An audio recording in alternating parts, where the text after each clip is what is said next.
ಅಂದೊಂದಿತ್ತು ಕಾಲ ಥಿಯೇಟ್ರಲ್ಲಿ ನೋಡೋಕ್ಕಾಗಲಿಲ್ಲ. So O T ಟಿಯಲ್ಲಿ ಬಂದಿತ್ತು ನಿನ್ನೆ. ಸೊ ನೋಡ್ಕೊಂಬಂದೆ, ಹೇಗಿದೆ ಅಂತ ಸಂಪೂರ್ಣವಾಗಿ ತಿಳಿಸ್ಕೊಡ್ತೀನಿ. ಸೊ ವಿಡಿಯೋ ಯಾರು ನೋಡ್ತಾ ಇದ್ದಾರೆ ಸಬ್ಸ್ಕ್ರೈಬ್ ಮಾಡಲಿ ಅಂದರೆ ಸಬ್ಸ್ಕ್ರೈಬ್ ಮಾಡಿಕೊಂಡು ಕೊನೆವರೆಗೂ ವಿಡಿಯೋ ನೋಡಿ ಅಂತ ಹೇಳ್ತಾ ವಿಡಿಯೋ ಶುರು ಮಾಡೋಣ ಬನ್ನಿ. ವಿನಯ್ ರಾಜ್ಕುಮಾರ್ ಹಾಗೂ ಅದಿತಿ ಪ್ರಭುದೇವ ಅವರು ಲೀಡಾಗಿ ಕಾಣಿಸ್ಕೊಂಡಂಥ ಸಿನಿಮಾ ಅಂದೊಂದಿತ್ತು ಕಾಲ. ಇದರ ಆನ್ಲೈನ್ ಸ್ಟೋರಿ ಬಂದು ಕುಮಾರ್ ಹಳ್ಳಿಯನ್ನು ಬಿಟ್ಟು ಸಿಟಿಗೆ ಬರ್ತಾನೆ ಡೈರೆಕ್ಟರ್ ಆಗ್ಬೇಕಂತ. ಅವನು ಡೈರೆಕ್ಟರ್ ಆದ್ನ ಇಲ್ವಾ ಅನ್ನೋದನ್ನು ನೀವು ಸಿನಿಮಾ ನೋಡಿದ್ರೆ ತಿಳ್ಕೊಳ್ತೀರ. ಇದರ ಪಾಸಿಟಿವ್ ಕಡೆ ಬಂದರೆ ಇಲ್ಲೊಂದಷ್ಟು ಕೆಲವೊಂದು ಸಿಚುವೇಶನ್ಸ್ಗಳು ಸ್ವಲ್ಪ ಇಷ್ಟ ಆದವು. ಆ್ಯಂಡ್ ಅದರಲ್ಲಿ ತೊಗೊಂಡಂಥ ಸ್ವಲ್ಪ ಎಮೋಷನ್ ಅದು ಕೂಡ ತುಂಬ ಇಷ್ಟ ಆಯಿತು. ಇನ್ನು ನನಗೆ ಇಷ್ಟ ಆಗಿದ್ದೇನೆಂದರೆ ಕುಮಾರ್ ಮೊದಲೇ ಗರ್ಲ್ಫ್ರೆಂಡ್ನ ಬ್ರೇಕಪ್ ಮಾಡ್ಕೊಳ್ತಾನೆ. ಅಲ್ಲಿದ್ದಂಥ ಸಿಚುವೇಶನ್ ಸ್ವಲ್ಪ ಇಷ್ಟ ಆಯ್ತು ನನಗೆ. ಸ್ವಲ್ಪ ಕಾಮಿಡಿಯಾಗಿ ಕೂಡ ವರ್ಕ್ ಆಯಿತು. ಹಾಗೆ ಸ್ವಲ್ಪ ಸಿಚುವೇಶನ್ನ ಅರ್ಥ ಮಾಡ್ಕೊಳ್ತೀವಿ ನಾವು, ಯಾವ ಥರ ಡೈರೆಕ್ಟರ್ ಆಗಬೇಕೆಂದ್ರೆ ಈ ಥರ ಎಲ್ಲ ಮಾಡಬೇಕನ್ನೋದು ಸ್ವಲ್ಪ ಅದನ್ನೆಲ್ಲ ಚೆನ್ನಾಗಿ ತೋರಿಸಿದ್ದಾರೆ. ಅದೆಲ್ಲ ಸ್ವಲ್ಪ ಇಷ್ಟ ಆಯಿತು. ಇನ್ನು ವಿನಯ್ ರಾಜ್ಕುಮಾರ್ ಅವರ ಆ್ಯಕ್ಟಿಂಗು ಈ ಸಿನಿಮಾಗೆ ಏನು ಬೇಕೋ ಅದನ್ನು ಕೊಟ್ಟಿದ್ದಾರೆ. ಹಾಗೆ ಅದಿತಿ ಪ್ರಭುದೇವ ಕೂಡ ಅವರು, ಹಾಗೆ ಯಾರು ಸಿನಿಮಾದಲ್ಲಿ ಇದ್ದಾರೋ ಆ ಸಿನಿಮಾಗೆ ಏನು ಬೇಕೋ ಅದನ್ನೆಲ್ಲ ಕೊಟ್ಟಿದ್ದಾರೆ. ಇನ್ನು ಮ್ಯೂಸಿಕ್ ಕಡೆ ಬಂದರೆ ನನಗೆ ಮುಂಗಾರು ಮಳೆಯಲ್ಲಿ ಅನ್ನೋ ಸಾಂಗ್ ಸಖತ್ ಇಷ್ಟ ಆಯಿತು. ಅದು ಬಿಟ್ಟರೆ ಕೆಲವೊಂದು ಸಾಂಗ್ಸ್ಗಳು ತುಂಬ ಇದನ್ನಿಸ್ತಾ ಇತ್ತು. ಆದಮೇಲೆ ಸ್ವಲ್ಪ ಮ್ಯೂಸಿಕ್ ಸ್ವಲ್ಪ ಡೀಸೆಂಟಾಗಿತ್ತು.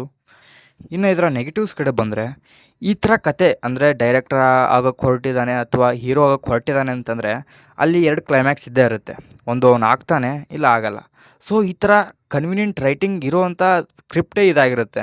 ನಾವು ಕೆಲವೊಂದನ್ನು ಪ್ರೆಡಿಕ್ಟ್ ಮಾಡ್ತೀವಿ, ಹೌದು ಈ ಥರ ಇರುತ್ತೆ, ಈ ಥರ ಆಗುತ್ತೆ ಅಂತ. ಸೊ ಪ್ರೆಡಿಕ್ಟೇಬಲ್ ಸಿನಿಮಾನೇ ಇದು ಆ್ಯಕ್ಚುಲಿ. ಸೊ ಆ ಫಸ್ಟ್ ಹಾಫಿಂದ ಪ್ರಿಡಿಕ್ಟೇಬಲ್ ಆಗೇ ಹೋಗ್ತಾ ಇರುತ್ತೆ. ಸಿನಿಮಾ ಆಯಿತು, ಅದಕ್ಕೆ ಇದ್ದಂಥ ಕತೆ ಆಯಿತು, ಯಾವುದು ಹೊಸ್ತನ ಅಂತ ಇರಲಿಲ್ಲ. ನಾವು ಎಷ್ಟೋ ಸಿನಿಮಾಗಳು ನೋಡಿದ್ದೀವಿ, ಯಾರೇ ಡೈರೆಕ್ಟರ್ ಆಗಿ ಬಂದರೂ ಇದೇ ಥರ ಪಾಡು ಪಡ್ತಾರೆ ಅನ್ನೋದು. ಇವರು ಜಾನರ್ ತೊಗೊಂಡಿದ್ದು ಕೂಡ ಫೀಲ್ ಗುಡ್.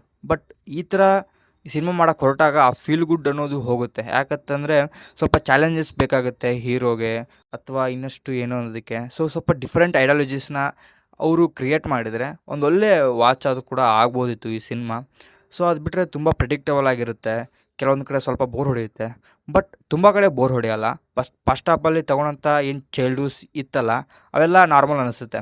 ಯಾವುದೇ ಸಿನಿಮಾಗಳು ತುಂಬ ಸಿನಿಮಾಗಳು ನೋಡಿದ್ದೀವಿ ನಾವು, ಅದೇ ಸಿನಿಮಾದನ್ನು ಫೀಲ್ ಆಗುತ್ತೆ. ಹಾಗೆ ಕೆಲವೊಂದು ಸಿನಿಮಾ ಕೂಡ ನೆನಪು ಆಗುತ್ತೆ.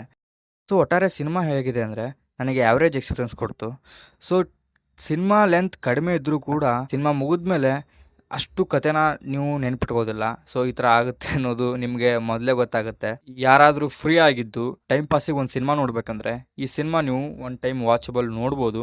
ಸ್ವಲ್ಪ ಅಲ್ಲೆಲ್ಲಿ ಬೋರ್ ಆಗಿದ್ರೂ ಕೂಡ ನಿಮ್ಮ 1.5 ಗಂಟೆನ ಸ್ವಲ್ಪ ಆರಾಮಾಗಿ ಟೈಮ್ ಪಾಸ್ ಮಾಡ್ಬೋದು ಈ ಸಿನಿಮಾದಿಂದ. ಸೊ ಇವತ್ತಾಗಿತ್ತು ಗೈಸ್ ಇವತ್ತಿನ ರಿವ್ಯೂ. ಮತ್ತೆ ಸಿಗ್ತೀನಿ ಮುಂದಿನ ರಿವ್ಯೂ ಜೊತೆಗೆ. ಅಲ್ಲಿವರೆಗೂ ನೋಡ್ತಾ ಇರಿ. So signing off Karthik.